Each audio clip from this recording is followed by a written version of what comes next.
Like ಅಮೆರಿಕಾನ ಈ ಮಟ್ಟಿಗೆ ಪ್ರತಿರೋಧ ಒಡ್ಡೋದಕ್ಕೂ ಕೂಡ ಇರಾನ್ಗೆ ಎಲ್ಲಿಂದ ಶಕ್ತಿ ಬಂತು ಅದ್ರ ಬಗ್ಗೆನೂ ನಾವಿಲ್ಲಿ ಬೆಳಕು ಚೆಲ್ಲಬೇಕು. ಇರಾನಿ ಶಕ್ತಿ ಬಂದಿರೋದ್ ಕಾರಣ ಏನು? ಅಮೆರಿಕಾದ ಒಂದು ಸೋಲಿದೆಯಲ್ಲ, ಈ ಯುದ್ಧದಲ್ಲಿ ಅಮೆರಿಕ ಗೆದ್ದಿಲ್ಲ. ಅಮೆರಿಕಾದ ವಿರುದ್ಧ ಅಷ್ಟು ಗಟ್ಟಿಯಾಗಿ ನಿಲ್ಲೋದಕ್ಕೆ ಇವ್ರಿಗೆ ಎಲ್ಲಿಂದ ಧೈರ್ಯ ಬಂತು, ಯಾವ ಸಪೋರ್ಟ್ ಇಂದ ಇವ್ರು ನಿಂತರು ಅನ್ನೋದನ್ನು ಬೆಳಕು ಚೆಲ್ಬೇಕು ನಾವು ಈ ಸಂದರ್ಭದಲ್ಲಿ. ಯಾವ ದೇಶಗಳು ಅವ್ರ ಬೆನ್ನಿಗೆ ನಿಂತರು?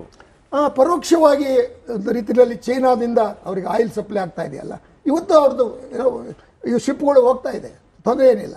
ಆಮೇಲೆ ಪೇಮೆಂಟ್ ಇಡೀ ಜಗತ್ತಿಗೆ ಗೊತ್ತಿರುವಂತ ವಿಚಾರ ಸರ್. ಚೀನಾ ರಷ್ಯಾದವರು ಅವ್ರ ಬೆಂಬಲಕ್ಕೆ ನಿಂತರು ಅಂತಾನೆ ಅಮೆರಿಕದಂತವ್ರನ್ನ ಇವತ್ತು ಈ ಮಟ್ಟಿಗೆ ಈ ಕ್ಷಣದವರೆಗೂ ಎದುರಿಸ್ತಾ ಇದ್ದಾರೆ ಅಂತ.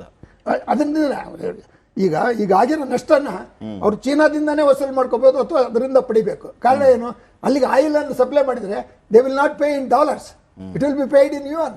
ಅದರಿಂದ ಇದೊಂದು ರೀತಿಯಲ್ಲಿ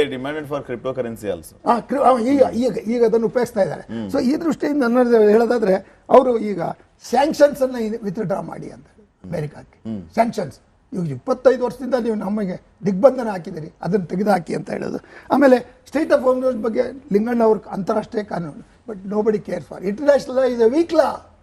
ಹೂ is there to enforce law? ಅಂದ್ರೆ ಏನು? ಒಂದು ಎನ್ಫೋರ್ಸಿಂಗ್ ಅಥಾರಿಟಿ ಇರಬೇಕು. ನಿಮ್ಮ ಮೊಹಲಾದಲ್ಲಿ ಪೊಲೀಸ್ ಸ್ಟೇಷನ್ ಇದ್ರೆ ನೀವು ಸೇಫ್ ಆಗಿದ್ದೀನಿ ಅಂತ, ಅದು ಇಲ್ಲೇ ಇಲ್ಲ ಅಂದಮೇಲೆ ಆಮೇಲೆ ಇಂಟರ್ನ್ಯಾಷನಲ್ ಪೀಸ್ ಕೀಪಿಂಗ್ ಫೋರ್ಸ್ ಇದೆಯಲ್ಲ, ಅದಕ್ಕೂ ಬೆಲೆ ಇಲ್ಲ. ಸೊ ಈ ಎಲ್ಲ ಕಾರಣಗಳಿಂದ ನನ್ನ ಪ್ರಕಾರ ಪಾಕಿಸ್ತಾನ ಈಗ ಇನಿಷಿಯೇಟಿವ್ ತಗೊಂಡಿರೋದನ್ನ ಜಗತ್ತಿನ ಶಾಂತಿಯ ದೃಷ್ಟಿಯಿಂದ, ಆಮೇಲೆ ಯುದ್ಧದಿಂದ ಆಗ್ತಕ್ಕಂಥ ನಷ್ಟ ಏನಿದೆಯಲ್ಲ, ಮಾನವ ಹತ್ಯೆ, ಜಿನೋಸೈಡ್ ಅಥವಾ ಇನ್ನೋಸೈಡ್ ಪೀಪಲ್ ಕೊಲ್ಲೋ, ಇವೆಲ್ಲವೂ ನಿಲ್ಲುತ್ತೆ ತಾತ್ಕಾಲಿಕವಾಗಿ. It may be short term because no permanent peaceful agreement is possible ಈ ಕಾಂಟೆಕ್ಸ್ಟ್ ಅಲ್ಲಿ. ಮೂರನೇ ಪಾಯಿಂಟ್, ಬಿಫೋರ್ ಅದರ್ಸ್ ಇಂಟರ್ವೇನ್, ಅಲ್ಲಿರ್ತಕ್ಕಂಥ ಗಲ್ಫ್ ರಾಷ್ಟ್ರಗಳಲ್ಲಿ ಎಲ್ಲರೂ ಅಮೆರಿಕಾದ ಪರವಾಗಿದ್ರು. ಅಮೆರಿಕಾದ ರಕ್ಷಣೆಗೋಸ್ಕರ ಅವ್ರಿಗೆ ಬೇಸ್ಕೊಂಡು ಅಮೆರಿಕಾದಿಂದ ರಕ್ಷಣೆ ಪಡೆಯೋಕೆ ಬೇಸ್ಗಳು ಕೊಟ್ಟರು. ಈಗ ಅವ್ರಿಗೆ ನಂಬಿಕೆನೇ ಇಲ್ಲ, ಹಂಗೋಗೋಯ್ತು, ಟ್ರಸ್ಟೇ ಇಲ್ಲ.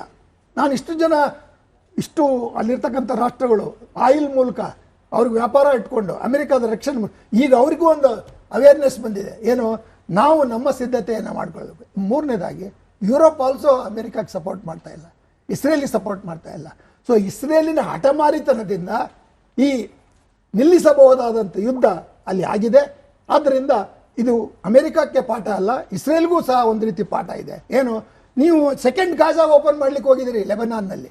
ಅವ್ರು ಹೇಳಿದ್ರು ಲಿಂಗಣ್ಣವರು, ಬರೀ ಹಮಾಸ್ ಹೊಡೆಯೋದಲ್ಲ, they want 50% of that land in southern part. So ಈ ಎಲ್ಲ ಹಿಡನ್ ಅಜೆಂಡಾಗಳು ನಮ್ಗೆ ಗೋಚರವಾಗ್ತದೆ. ಅದನ್ನು ವೀಕ್ಷಕರ ದೃಷ್ಟಿಯಿಂದ ಇದನ್ನ ಇಷ್ಟು ವಿವರವಾಗಿ ಹೇಳಿದ್ದೇನೆ ಅಷ್ಟೇ. ರಾಜು ಅವರೇ, ಇಲ್ಲಿ ಅಮೆರಿಕ ಈ ಯುದ್ಧವನ್ನ ಬಹಳ ಪ್ರತಿಷ್ಠೆಯಾಗಿ ತಗೊಂತು ಅಂತಾನೆ ಇವತ್ತು ಈ ರೀತಿಯ ಸಂದರ್ಭ ಬಂದೊದಗಿದೆ. ಕದನ ವಿರಾಮ ಅನ್ನುವಂಥದ್ದು ಆಗ್ಬೇಕು, ಎಲ್ಲರೂ ಶಾಂತವಾಗಿರಬೇಕು, ಮತ್ತೆ ದೇಶದಲ್ಲಿ ಇಡೀ ಜಗತ್ತಿನಲ್ಲಿ ಇದು ಬೇರೆ ರೀತಿಯ ಸಮಸ್ಯೆಗೆ ಕಾರಣ ಆಗಬಾರ್ದು ಅನ್ನುವಂಥ ಮಾತುಗಳು ಬಂದರೂ ಕೂಡ ನಾವು ಬರ್ತೀವಿ, ನಿಮ್ಮನ್ನು ಹೊಡಿತೀವಿ, ಯಾರನ್ನು ಬಿಡಲ್ಲ ಅಂತ ಇವರು ವೈಟ್ ಹೌಸ್ ಮುಂದೆ ನಿಂತು ಅನೌನ್ಸ್ ಮಾಡಿದ್ದು. ಅಸಲಿಗೆ ಈ ಸೀಸ್ ಫೈರ್ ಡಿಕ್ಲೇರ್ ಆದ್ಮೇಲೆಯೂ ಕೂಡ ಈ ರೀತಿಯ ಅಶಾಂತಿಯ ವಾತಾವರಣ ಯಾವ ದೇಶ ಎಲ್ಲಿ ಯಾವ ಕಾರಣಕ್ಕಾಗಿ ಎಡುವುದು ಅಂತ ನಿಮಗೆ ಅನಿಸ್ತಾ ಇದೆ? ನೋಡಿ, ಮೊಟ್ಟ ಮೊದಲಿಗೆ ಹಿಂದಿನ ಪ್ರವರ್ತಕ ಹೇಳಿದ್ದಲ್ಲಿ ನಾನು ಆ್ಯಡ್ ಮಾಡೋಕ್ಕೆ ಇಷ್ಟಪಡ್ತೇನೆ. UN ಲಾ ಬಗ್ಗೆ ಲಿಂಗಣ್ಣವ್ರು ಹೇಳಿದ್ರು. Correct, there is a UN law on sea enforcement, but ಆ ಲಾನ ಇರಾನ್ ರ್ಯಾಟಿಫೈ ಮಾಡಿಲ್ಲ, ಪಾರ್ಲಿಮೆಂಟ್ ರ್ಯಾಟಿಫೈ ಮಾಡಿಲ್ಲ. So Iran not having ratified the treaty cannot be held accountable for the treaty. That is point number 1. ಎರಡನೇದು, Chambi sir ಹೇಳ್ತಿದ್ರು ಪಾಕಿಸ್ತಾನ ಬಗ್ಗೆ. ನನ್ನ ಅಭಿಪ್ರಾಯ ಸ್ವಲ್ಪ ಭಿನ್ನವಾಗಿದೆ. ಏನು ಅಂದರೆ, ಯಾವುದೇ ಒಂದು ದೇಶ ಈ ಮಧ್ಯಸ್ಥಿಕೆ ವಹಿಸಬೇಕಾದ್ರೆ ಇದರಲ್ಲಿ ಇರೋ ಪ್ರಮುಖ ಆ್ಯಕ್ಟರ್ಸ್ ಯಾರು? US ಮತ್ತು ಇರಾನ್, ಹಾಗೂ ಪರ್ದೆ ಹಿಂದೆ ಇರೋ ಆ್ಯಕ್ಟರ್ಸ್ ಚೀನಾ ಮತ್ತು ರಷ್ಯಾ. ಇವು 4 ದೇಶಗಳ ಜೊತೆ ಏನೋ ಒಂದು ಸಂಬಂಧ ಇಟ್ಕೊಂಡಿರ್ಬೇಕು. ಆಮೇಲೆ he should be movable as A mediator, ಅಂದರೆ ನಾವು ಅವನನ್ನು ಆಟ ಆಡಿಸ್ಬೋದು. ಆ ಒಂದು ದೃಷ್ಟಿಕೋನದಿಂದ ನೋಡಿದ್ರೆ ಪಾಕಿಸ್ತಾನ ತನ್ನ ಸ್ವಯಂ ಪ್ರಚಲಿತವಾದ ಏನೋ ಒಂದು ನಿರ್ಧಾರ ತಗೊಂಡಿಲ್ಲ. He has been pushed to do this mediation. So ಹಾಗಾಗಿ ತನ್ನ ಸ್ವಯಂಯಿಂದ ಏನೋ ಒಂದು ವಿಶ್ವಕ್ಕೊಂದು ಶಾಂತಿ ಬರಲಿ ಅಂತ ಪಾಕಿಸ್ತಾನ ಒಂದು ದೇಶ ಮಾಡಿದೆ ಅಂದರೆ ಅದನ್ನು ನಾನು ನಂಬಲಿಕ್ಕಾಗಲ್ಲ. US ಇಂದ ಅಥವಾ ಚೀನಾಯಿಂದ ಅಥವಾ ರಷ್ಯಾದಿಂದ ಬಂದಿರೋ ಒಂದು ಮೆಸೇಜನ್ನು ಒಂದು ಮಾಸ್ಟರ್ ಒಂದು ಸ್ಲೇವ್ಗೆ ಏನು ಮೆಸೇಜ್ ಕೊಡ್ತಾನೋ ಆ ಥರ ಒಂದು ಸ್ಲೇವ್ ಆಗಿ ಒಂದು ಮೆಸೇಜನ್ನು ಆನೆಸ್ಟ್ ಆಗಿ ಮುಂದೆ ಕಳಿಸಿದರು. ಇದು ಮುಂದೆ ಸ್ಕ್ರಿಪ್ಟ್ ವಿಚಾರದಲ್ಲಿ ಅವರು ಎಕ್ಸ್ಪೋಸ್ ಆದ್ರು. ಕರೆಕ್ಟ್. ಅದನ್ನ ಸ್ಕ್ರೀನ್ ಶಾಟ್ ಎಲ್ಲ ಕಡೆ ವೈರಲ್ ಆಯ್ತು. ಕಾಪಿ ಪೇಸ್ಟ್ PM ಅಂತಾನು ಹೇಳಿದ್ರು. Message draft message of Pakistan PM ಅಂತ ಬಂತಲ್ಲಿ. ಕರೆಕ್ಟ್. ಮತ್ತೆ ಈಗ ತಮ್ಮ ಪ್ರಶ್ನೆ ಇದ್ದಿದ್ದು ಇದರಲ್ಲಿ ಏನು ಉಪಯೋಗ ಅಂತ ತಮ್ಮ ಪ್ರಶ್ನೆ. ನೋಡಿ, US ಈ ಯುದ್ಧ ಶುರು ಮಾಡಿದ್ದು ಈಗಲ್ಲ, ಇದು ಈಗಿನ ಚಾಪ್ಟರ್. ಈಗಿನ ಚಾಪ್ಟರ್ ಸೀಸ್ ಫೈರ್ ಡಿಕ್ಲೇರ್ ಆದ್ಮೇಲೆಯೂ ಕೂಡ ಈ ರೀತಿಯ ಪರಿಸ್ಥಿತಿ ಇದೆ ಅಂತಂದ್ರೆ ಇದನ್ನ ಯಾರು ಯಾವ ರೀತಿ ತಗೊಂಡ್ರು, ಈ ರೀತಿಯ ಅಶಾಂತಿಗೆ ಕಾರಣೀಕರ್ತರು ಯಾರು? ಇದಕ್ಕೆ ಒಬ್ಬರೇ ಕಾರಣ ನೆತನ್ಯಾಹು ಅವರು. ಸೂತ್ರಧಾರ ಹಿಂದೆ ಇರೋರು ನೆತನ್ಯಾಹು ಅವರು. ನಿಮ್ಗೆ ಜ್ಞಾಪಕ ಇರ್ಬೋದು, ನವೆಂಬರಲ್ಲೋ ಡಿಸೆಂಬರಲ್ಲೋ ನೆತನ್ಯಾಹು ಅವರು US ವಿಸಿಟ್ ಮಾಡಿ ವೈಟ್ ಹೌಸ್ ಅಲ್ಲಿ ಸ್ಪೀಚ್ ಕೊಟ್ಟಿದ್ರು. ಇದೆಲ್ಲ ಆಗಕ್ಕಿಂತ ಮುಂಚೆ 2025 ವಿಷಯ ಇದು. ಮತ್ತೆ ಸುಮಾರು ನೆತನ್ಯಾಹು ಅವರದ ಜೀವನದ ಚರಿತ್ರೆ ತಗೊಂಡ್ರು ತಾವು. ಅವ್ರ ಪುಸ್ತಕನೂ ಬರೆದಿದ್ದಾರೆ, ಅವ್ರ ಮೇಲೆ ಕೇಸ್ಗಳು ಇದೆ. ಕರೆಕ್ಟ್. ಸೊ ಅವ್ರ ಪುಸ್ತಕನೂ ಬರೆದಿದ್ದಾರೆ ಇದ್ರ ಮೇಲೆ. ಅವ್ರದ್ದು ಒಂದು ಜೀವನದ ಒಂದು MP ಅಲ್ವಾ, MP ಇದ್ದಾಗಿಂದ. ಕರೆಕ್ಟ್. From 92, 2012, 2015 ಅಲ್ಲಿ he gives a talks against the president itself with the US stating that ಅವ್ರು MP ಇದ್ರು 92 ಅಲ್ಲಿ MP, ಅವಾಗ್ಲೂ 2015 ಅಲ್ಲೂ he was just ಅಲ್ಲ, ಈಗಲೂ ಅವ್ರ ಅಧಿಕಾರ ಬಿಟ್ರೆ ಜೈಲಿಗೆ ಹೋಗುವಂತ ಪರಿಸ್ಥಿತಿ ಇದೆ ಅಲ್ಲಿ.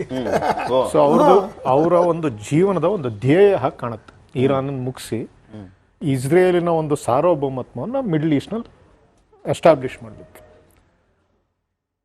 ಇಲ್ಲ ಪೊಲಿಟಿಕಲ್ ರೀಡಿಂಗ್ ಆಫ್ ಇರಾನ್, ಅಥವಾ cultural reading of Iran as a society, ಅಥವಾ ಇಂಟೆಲಿಜೆನ್ಸ್ ಇನ್ಪುಟ್ಸ್ ಮೊಸಾದಿಂದ ಏನು ಬಂದಿದೆ ಅಥವಾ ಶಿನ್ಬೆಟ್ ಇಂದ ಏನು ಬಂದಿದೆ, ಇದು ಮೂರರಲ್ಲೂ ಎಲ್ಲೋ ಒಂದು ಕಡೆ ಎಡವಿದ್ದಾರೆ ಇಸ್ರೇಲ್ನವರು.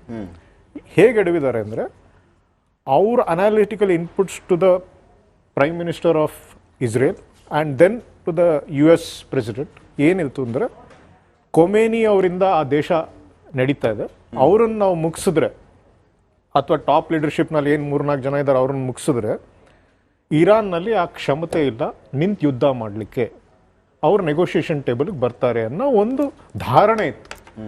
ಆ ಧಾರಣೆ ಸೆಲ್ ಮಾಡಿದ್ದಾರೆ to US. US has bought it, ತಗೊಂಡು ಈ ಯುದ್ಧಕ್ಕೆ ನಿಂತಿದ್ದಾರೆ. But Iran as a society has stood up to the challenge.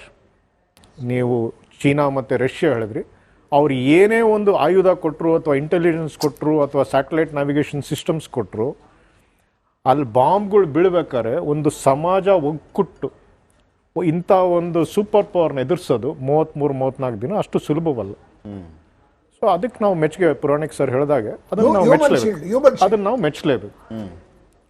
ಮತ್ತೆ ಅವರು ಅಮೆರಿಕನವರು ತಪ್ಪು ಮಾಡಿದ್ದೇನು ವಿಚಾರ ನೀವು ಹೇಳಿದ್ರಲ್ಲ, ಸಾರಿ ಫಾರ್ ಇಂಟರಪ್ಟ್. ಈಗ ರಷ್ಯಾದವರು ಸಪೋರ್ಟ್ ಮಾಡ್ತಾ ಇದ್ದಾರೆ ಅನ್ನೋದಕ್ಕೆ, ಈ ರಷ್ಯಾದಿಂದ